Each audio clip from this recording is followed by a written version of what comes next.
Hey guys, so I'm a little bit late on this one, but I went to see Ridley Scott's Napoleon. And I mean, it's Ridley Scott. I mean, the man has given us the Blade Runner movies, the Alien movies, Gladiator, the list goes on. So I was expecting, at the very least, a good movie. For me, with Ridley Scott, good is the baseline, and then we just move on from there.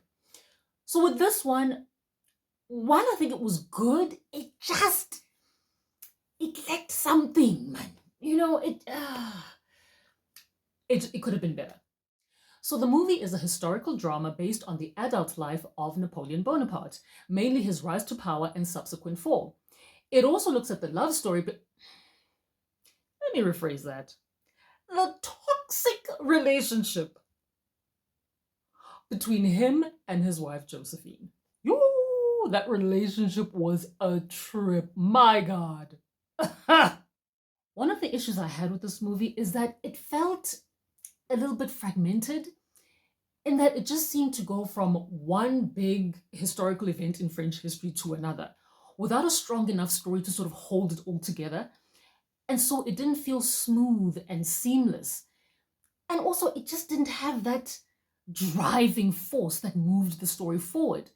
You didn't get that sense of, oh, and then what happened? Oh, oh, oh, and then what happened? It was literally like Reign of Terror, a couple of things happened in between. Oh, coup d'etat, a couple of things happened in between. Okay, coronation of Napoleon, becomes Emperor of Paris, France. And I was just like, guys. And I'm assuming that the events presented were in chronological order, but I'm not sure because I'm not well acquainted with French history. Although apparently, historians have been criticizing the movie for playing fast and loose with French history, saying that it presented a far from accurate picture from what actually happened. Still, the movie does give us a picture of Napoleon the man. I didn't realize just how insecure he was, with a bit of an inferiority complex. I don't know, perhaps it was because of his height.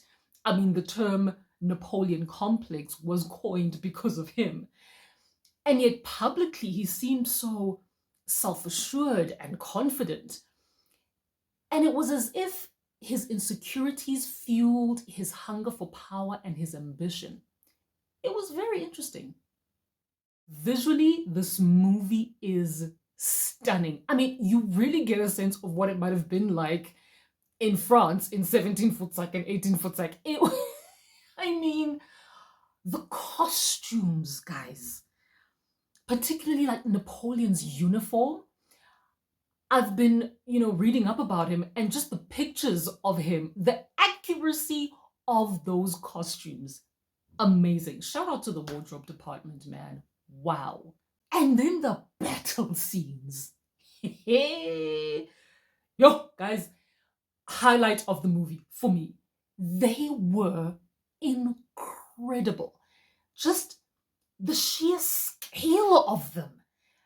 And then the gruesomeness, the grittiness, just the strategies employed in these battles, not only within the battles themselves, but I can imagine just filming the battles and then just the epicness of them.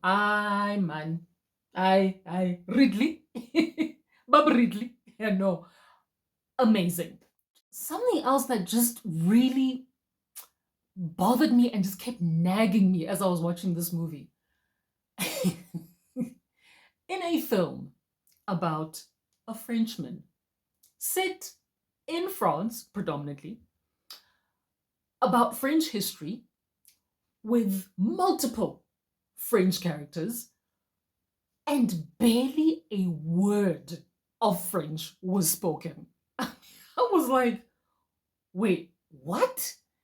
And then, on top of that, almost all the French characters spoke with a British accent, which made it very interesting when the French were battling the British. I was like, okay, so who's who here? Okay, fine, the uniform gave me a clue, but just, I was like, ay, man. And then Napoleon himself spoke in this sort of weird, mild American accent. I was just like, nah, man. That time, there is an entire French film industry with very capable actors who can speak both French and English fluently. Could they not have cast some of them just to make it more authentic? I don't know. I don't know, man. Like, I'm not French, and even I was affronted.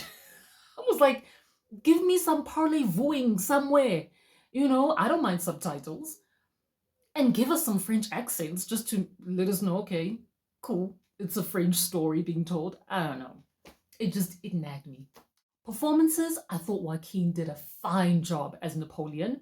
He really gave you insight as to the kind of man Napoleon was, down to his physicality. Look, Joaquin isn't that much taller than Napoleon, but he still gave you a sense of like, yo, this guy was short. There's a way he would move and even run that really let you know that, yeah, no, this guy, a little bit on the short side. Great performance. This one is a saunter to a nearer cinema. Look, story-wise, not particularly riveting, but an interesting look into French history and Napoleon Bonaparte, the man. Visually, amazing.